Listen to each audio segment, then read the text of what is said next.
ऐसा नहीं है। दान की भी बड़ी महिमा है। दान करिए, पूजा पाठ करिए, लेकिन कलयुग में व्यक्ति भी कई प्रकार के होते हैं। एक बार एक गांव में एक व्यक्ति रहता था, पति और पत्नी। ध्यान से सुनिएगा, खूब बढ़िया धन वैभव ऐश्वर्य, बड़ा धनवान बड़ा धनी है,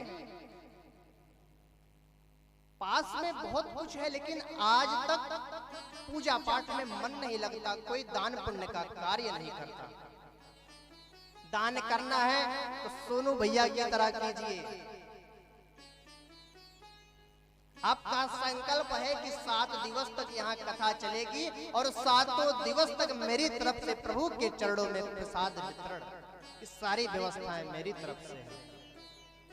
तो भैया जो व्यक्ति है कभी दान नहीं करता था, धन खूब भरा पड़ा है, गांव वाले हास परिहास करने लगे, व्यक्ति का नाम खोल दिए दानचंद्र। दानचंद्र नाम हो गया। व्यक्तियों का एक निक नेम होता है जो मजाक करने वाला।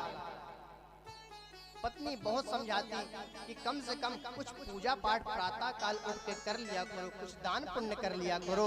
लोग तुमको दानचंद कहते हैं, लेकिन काम के हिसाब से तुम्हारा नाम सोचो कितना हास परिहास करते हैं। दानचंद कहता है मेरा मन नहीं लगता पूजा पाठ में, मैं पैसे खर्च करना नहीं चाहता।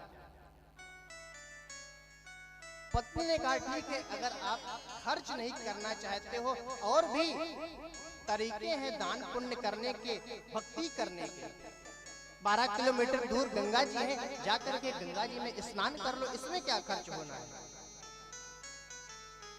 दानचंद सोच रहा है वहां पर जाएंगे, वहां पंडे मिल जाएंगे, पंडे को भी कुछ देना पड़ेगा, बिना दिए वो लोग आने नहीं देंगे, पकड़ लेंगे। लेकिन अब देवी जी कह रही हैं तो कम से कम इतनी बात मान लेनी चाहिए। घर से चल पड़ा 2 किलोमीटर, 4 किलोमीटर, 5 किलोमीटर दानचंद जी चले जा रहे हैं। मन में सोच रहे हैं कि एक स्नान घाट है, बगल में मुर्दा घाट भी है, वहाँ सन्नाटा रहता है, वहाँ कोई पंडा नहीं रहता, वहाँ जाएंगे चुपचाप स्नान कर लेंगे, वहाँ कुछ देना नहीं रहेगा। स्नान घाट पे जाएंगे तो वहाँ बहुत सारे पंडे मिल जाएंगे, और जो मुर्दा घाट है वो तो बिल्कुल खाली रहता है, क्योंकि भैया जब कोई व्यक्ति घर की टिकट खाली करता है तभी मुर्दा घाट को भरता है, नहीं तो मुर्दा घाट खाली रहता है। अब भगवान भी बड़ी परीक्षा लेते हैं अपने भक्त की।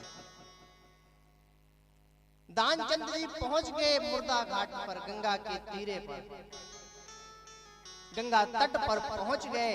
भगवान भी सोच रहे हैं इस भक्त की परीक्षा एक बार लेनी चाहिए, इसको दर्शन देना चाहिए।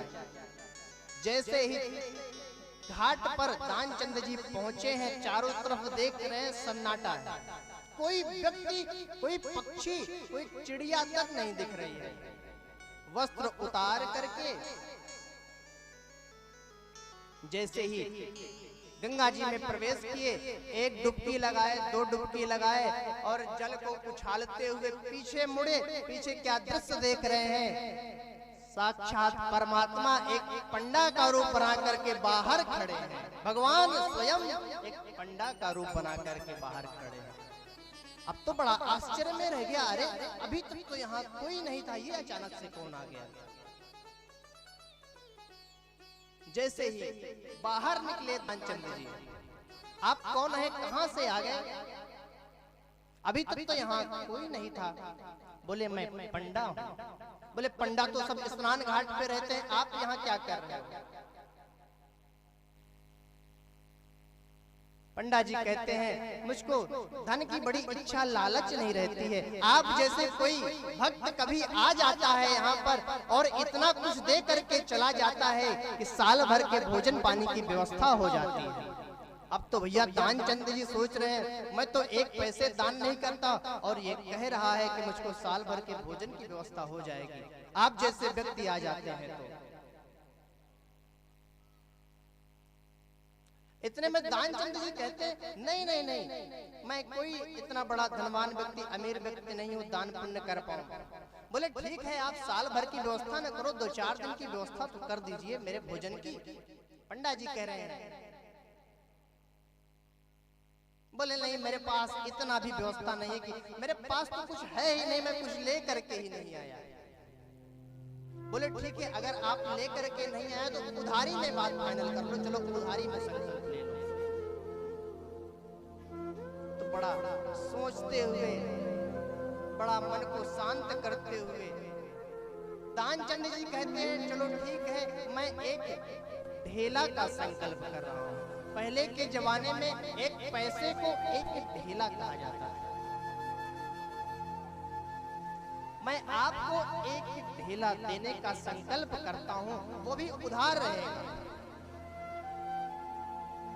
पंडा जी ने कहा चलो ठीक है, कोई बात नहीं, आप उधार ही सही, हम आकर के ले लेंगे आपसे।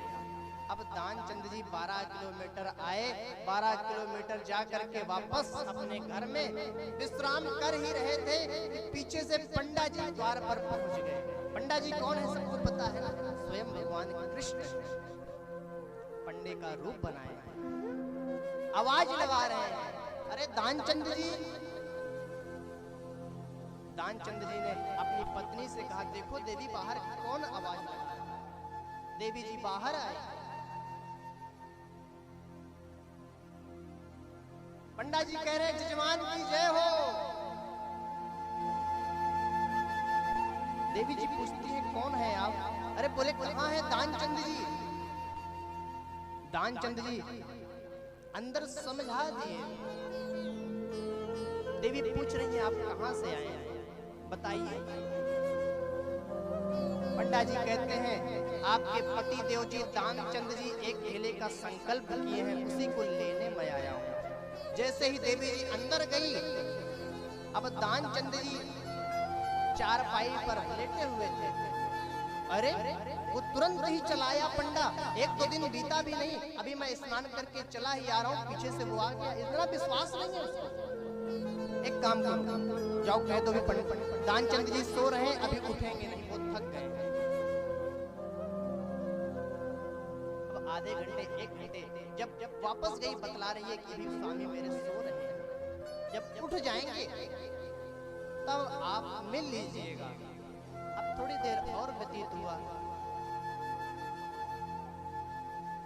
अब फिर से आवाज लगा रहे हैं पंडा जी, अरे बुलाइए कहाँ है दानचंद जी।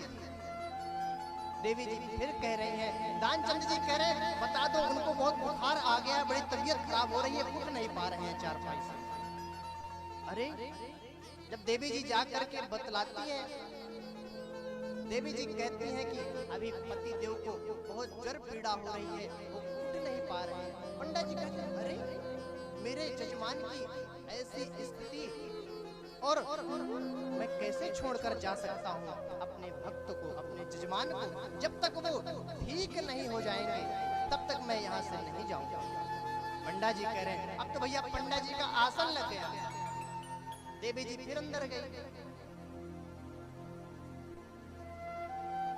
पंडा जी कह रहे हैं कि जब आप स्वस्थ हो जाएंगे तब जाएंगे हम यहाँ से।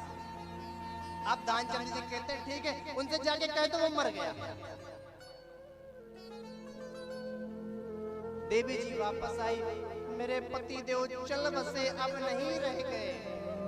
अरे राम राम राम राम राम। पंडा जी कह रहे हैं मेरे जजमान की ऐसी स्थिति हो गई, मैं उनको कैसे छोड़कर जा सकता हूँ। अब कम से कम अंतिम क्रिया तो कर दूं, उनका अंतिम संस्कार तो कर दूं। मेरा यजमान है, मेरे घाट पर स्नान किया है, एक ढेले का संकल्प था, कम से कम संकल्प नहीं पूरा हुआ तो अंतिम संस्कार तो कर दूं।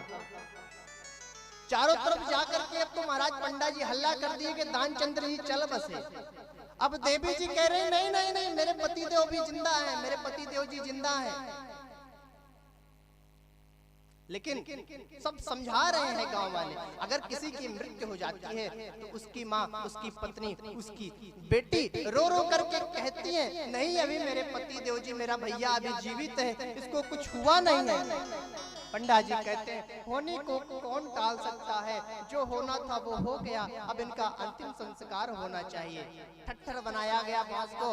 पंडा जी अपने सांस को रोक कर यजमान जी अपनी सांस को, दानचंद जी अपनी सांस को रोक करके उनके शरीर को ले आकर के बढ़िया सुंदर कफन उड़ाया गया, राम नामे गमछा उड़ाया गया, यात्रा भी चल पड़ी। अपने सांस को दानचंद्र जी रोके बैठे हैं अभी तक, केवल एक पैसे की बात है। अब भी देखो भैया, मान नहीं रहे, शमशान तक पहुंच गया थे, लेकिन सांस को रोक करके रखते हैं दानचंद जी। चिता बन गई, चिता पर भी पहुंच गए दानचंद जी। पंडा जी सोच रहे हैं ये बहुत ही गलत बयाना मैं ले लिया हूं, ये भी भक्त बड़ा कठोर है, ये दान नहीं देने वाला है। उसी समय पंडा जी ने क्या किया, चुपके से जा करके दानचंद जी के कानों में पंडा जी क्या कह रहे हैं, आया हूं वैकुंठ से तुम हित नाता जोड़। अरे दानचंद जी सोच रहे हैं ये तो परमात्मा आए हैं, आया हूं वैकुंठ से।